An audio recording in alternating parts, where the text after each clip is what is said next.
Bro. Colin Sexton was just traded to Utah, and Donovan Mitchell was just traded to Cleveland. Bro, so this trade just went through. Kind of still can't believe it. Not sure how I feel about it. So let's bring up the rosters. Let's pull up the rosters. Actually, no, let's pull up the trade. So the trade, straight from Woj, Utah is trading Donovan Mitchell to Cleveland for Lauri Markkanen, Okar Agbaji, my bad, bro, Colin Sexton, 3 unprotected first-round picks, and 2 pick swaps.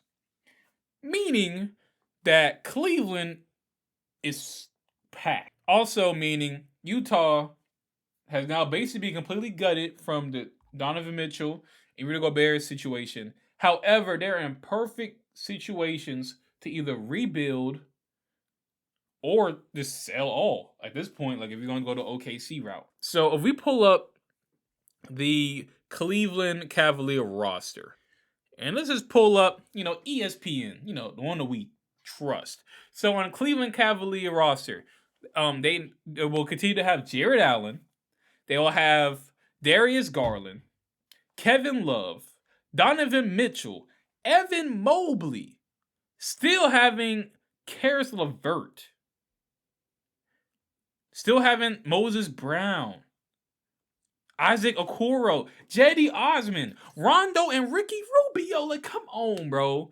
And they still have Dean Wade, who was one of my favorite players there from 2K. Not sure why, but in 2K, he was always cool for me. So when you look at it like that, it's like, bro, the Cavs are up there now. Like, they're up. And, like, if you pull up the East, the Eastern Conference, but, like, the Cavs are up. So, like, because if you think about it, it's like, okay, if you're Cleveland now, you added a star in Donovan Mitchell. You still have Darius Garland. You still have great defenders around him. Because the problem with Donovan Mitchell and Colin Sexton was that it was like 2 miniature guards, and neither really just that good to justify having 2 miniature guards. But then when Colin Sexton went down, Darius Garland's like showing like, oh yeah, he can be like that guy, kind of. Like his numbers were really good. And then trading for Donovan Mitchell, you kind of have a situation where it's like, okay, you have 2 miniature guards, and they're both not great defenders, or really even good defenders, if we're being honest. But when you do surround them with straight length, this tall, lengthy defenders, especially Jared Allen, who is good, with the Donovan Mitchell and Jared Allen, you could kind of mimic what was going on in Utah here. When you have Jared Allen, you could kind of mimic having a Rudy Gobert in the paint. But what makes it even better is this team is going to be better. They are better defensively than that Utah team was. While I wouldn't say Jared Allen is quite the defender that Rudy Gobert was, I will say he's a good defender. He's a good rim protector. He's a good rebounder. He averages 16 and 11 with 1.3 blocks a game. And then you pair that with having Evan Mobley. You pair that with having like Evan Mobley. You pair that with having Isaiah Mobley now. Still have Kevin Love to stretch the floor and get boards.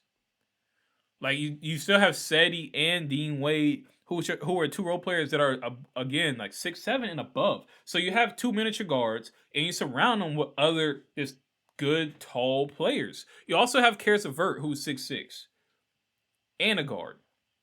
Like you still have Rondo, and you still have Ricky Rubio in case one of them gets hurt. But basically, they have a huge amount of depth on that team. Huge amount of depth. Like if Donovan Mitchell was 2 inches taller, I'd be like, whoa, like okay, this team is like guaranteed great going forward. But now I'm still like 95%. They're great going forward. Compare them up to other teams in the East. You stack up the teams in the East. You got the Celtics. They got better, right? And they got better. Like they added Malcolm Brogdon. They added Malcolm Brogdon, and they got 1 more year of Tatum and Brown together. And Brown, even though he was in trade conversation, he's shown that he can be like that guy, kind of like the number 2 or number 3, whichever one you prefer. But he showed to you he could be that guy when Tatum's having a bad game in the finals. You still have Tatum, who showed to you in the earlier rounds, like, okay, I can knock off KD. Like, I can go toe-to-toe with whoever I need to go with. Like, that's important. And he also like showed he can be a good playmaker for them. And you add Malcolm Brogdon, it's like, okay, they clearly got better. You got the Heat. I would argue they got worse. Like, you got Tyler Hero, who's in trade conversations the whole time. You also lost what, PJ Tucker, and you got an one more year older Jimmy Butler, which I ain't gonna say like Jimmy Butler's could be buns now, but he's just 1 year older, that type of thing. You got the Brooklyn Nets. They're a franchise that is like disgruntled as fuck. Like, you got Ben Simmons, who still ain't played. You got KD, who was just trying to get traded and threatened the coaches and shit. You got Kyrie. Okay, he will be motivated, but unless Kyrie's playing like 50, 60, 70 games with Ben Simmons also doing that same thing, you're thinking like, okay, now what? Because you don't want to repeat what happened last year. But, it the Nets. If I'm the Cavs now, I'm thinking like, okay, then Brooklyn, we should be able to at least like make it close. But really, you have a chance. Like, you have a good chance against Miami. If Cleveland won against Miami, I'd be like, I can see it. I can. Like, you got Darius Garland and Donovan Mitchell and Evan. Like, come on, bro. I can see it. I don't know about the Celtics. But if Cleveland came out and beat the Celtics at 6 next year, I'm thinking like, geez. I'm not sure they can. We'll have to see. I don't want to be like, oh yeah, they're definitely gonna win a championship. That'd be kind of crazy. They might. You got the Knicks, who's disappointing because they already wanted Donovan Mitchell. And the Knicks now, they have Jalen Brunson. Good pickup. And they also have RJ, getting older. Not fucking with the Cavs. Not fucking with them. You got the Raptors. If I'm in Cleveland, I'm feeling great against the Raptors. The Raptors, they still have a good team. And I think OG's about to go crazy this year. I like OG a lot. I'm kind of surprised he hasn't been in trade conversation. He's an amazing player. They're a good team, but I don't think they can stack up against Cleveland. I think Cleveland has better guard play. Yeah, definitely got better guard play. I think Cleveland also has better bigs. Yeah, I'll probably say that. Besides like Pascal, like I don't think anyone under. Yeah, I don't even need to explain it. I think this is better all around. I think the Raptors probably have better wings. They have better wings. But I think everything besides, I think Cleveland got. Of course they got better coaching, but and GM. The Bulls last year was disappointing because they were injured, but when healthy, they should be extremely good. But we got to see if they can get back to the point they were at. And I've seen a lot of people making a point that it's because they lost their culture when people got injured. And I think the Bulls last year really should have been like a top contender. Like, I was fully sold on them. But, injuries, neither here nor there. I think they're going to be bouncing back. But if I'm Cleveland, I feel good against the Bulls. Like, Jared Allen against Vucevic, I like that. Donovan Mitchell, I like that. Darius Garland, I like that. Now, Zach LaVine going crazy on all the guards, but he's going to have to be scoring on like Evan Mobley and Jared Allen and the other lengthy defenders that's going to be, in the lane and shit. He's a great 3-point shooter, so he can definitely do that. But, like, if I'm Cleveland, the only concern I have is like, okay, if I'm going against like an elite guard, who's going to stop them on the perimeter? That's the only concern I have. But you also have elite guards on the perimeter, so is it really a concern? Like, really, is it really a concern? Especially when you pair, like you saw what Rudy Gobert and Donovan Mitchell was doing in the West. And granted, you didn't want to chip doing it, but he was a top defense. And Rudy was efficient at the rim. And Rudy is not even thought to be a great finisher. Like, granted, he is very efficient at the rim, but I've also seen moments where he'll have a guard on him. He can't finish on him. I'm confident Jared Allen has a little guard on him. He's scoring that. I'm confident. I'm not going to say he's going to be Embiid and just bullying dudes. But if you have a little guard on Jared Allen, ain't no way he's not laying that up. I'm sorry. Ain't no way. He was doing it in Brooklyn. The Hawks. I'm not worried about the Hawks. Even though you do got Trae Young, who is elite. I'm not worried about the Hawks. I'm not worried about the Hawks in a slight bit if I'm Cleveland. Why? Because they can't even keep their players happy. They traded a lot of young talent they had. Granted, they did just pick up DeJounte Murray, who's a great pickup, and will definitely cause havoc if they played against each other. They may or may not have John Collins moving forward. It is what it is. Apparently, people just don't like playing with Trae Young. Like that's the narrative being created here. It's probably not even true if we're being honest, but it's definitely the narrative we're having here. But I don't know. I don't even think Atlanta's is deep like that. Where if I'm Cleveland, I'm concerned. Like if I'm Cleveland, I'm thinking like, oh yeah, we could potentially be like a top 4 or 5 team when the playoffs roll around. Like not just seed, but actual team in the East where we're like, yeah, we got to look out for them. Like if I'm Philly, it's like okay, Philly and Cleveland, I'll probably get the edge to Philly because they do have Embiid and Harden. But besides Embiid and Harden, like you can definitely say Cleveland has a deeper fucking team. They have a deep team, bro. Granted, their depth on the bench, you're worried about injuries a little bit because you got Ricky Rubio. But when Ricky Rubio was starting last year, he was great for them. And now he's going to be on the bench if healthy. And if not, you got Rondo. Still have Donovan Mitchell, who's a great scoring option. You still got Karis LeVert. Like, I love the sound of just hearing it. And you got Jared Allen. Like, oh, man. Man. This team could be so great, bro. Good, not great. Well, Milwaukee Bucks, yeah, Cavs can't fuck with them. I don't think they could. I don't think they could fuck with them. Now maybe they can because you got like Donovan Mitchell versus like what Chris Middleton. He's gonna have to be versus Giannis. I mean, the best player in each team was Donovan Mitchell and Giannis. Giannis clears. But if you think about it, like you got Darius Garland, and Donovan Mitchell. So Drew's gonna have to be on one. Donovan Mitchell's the biggest buck, so probably put Drew on Donovan Mitchell. Darius Garland is still nice. He can give you 20, like 10-ish. Like around that. Maybe like 20 and 8. He could probably give you like a great 20 and 8 in a good series for real.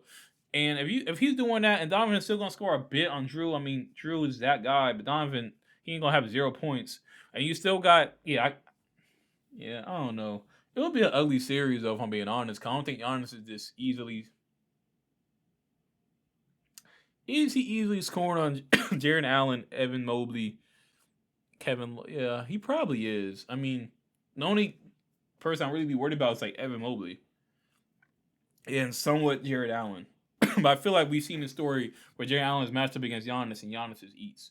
So I don't want to like discredit Giannis. He's that guy. Like period. He's that guy. So all due respect, Bucks got it. Not even argue it. Like it would be dumb to argue that.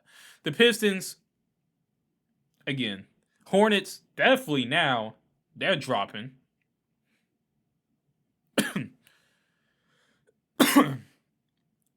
Definitely now. Why is Brittany Renner in the New York Post for?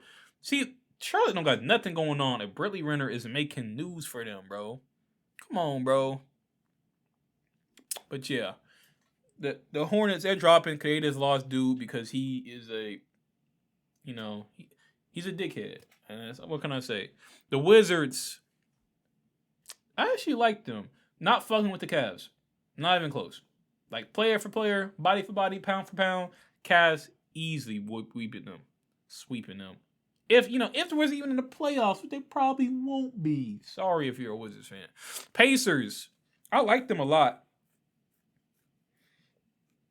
I like that a lot. If they do that trade with the Lakers though, then it's gonna fall off. I mean, I doubt. I mean, you never know. Like if they do get Russ and Tyrese, I mean. And who else? Yeah, never mind. I don't know. But Russ does well when he doesn't have much. Orlando, I like Orlando a lot. They're gonna rise a lot this season. I think they're gonna be a good team in the East. Not fucking with the Cavs. Like they're not like a serious playoff team. Now they could be. Wait, Gary Harris undergoes left knee injury surgery. Okay, and that's it. Cause these are this other shit. Okay. But if you look at these teams, like okay, you got Boston and the Bucks and Philly, realistically for sure, like top. Those are like probably the top 3 serious teams, and then you have the Heat, who are always gonna be there. So out of respect for the Heat, year after year, you got those. Jeez, out of respect for the Heat, you definitely gonna have what Boston, Heat, Philly, Bucks for sure. You got then Brooklyn, who you don't know what to expect from them this year.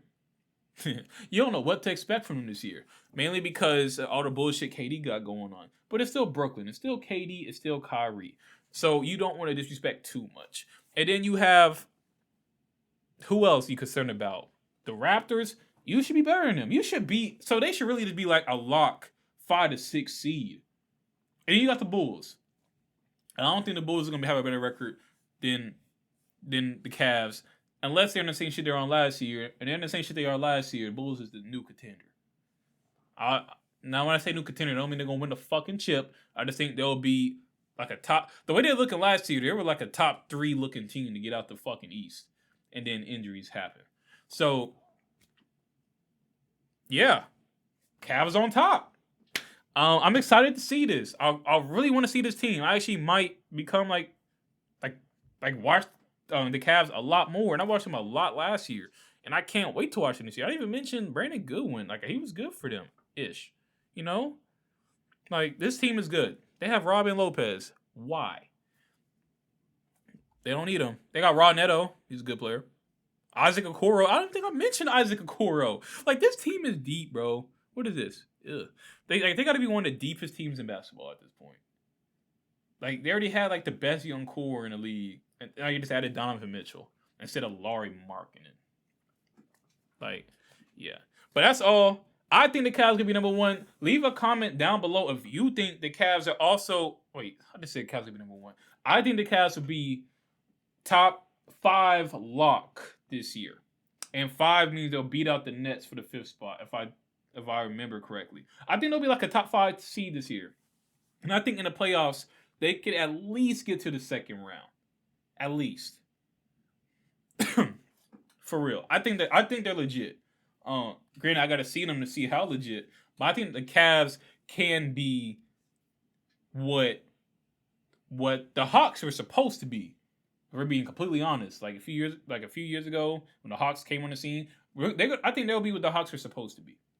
But yeah, leave a comment down below if you like what I said, if you disagree with what I said, if you agree with what I said. Let me know. Maybe I'm bugging. Maybe you think the fucking Hawks clears them. But regardless, thank y'all. Leave a like, subscribe, Tim Bang, deuces.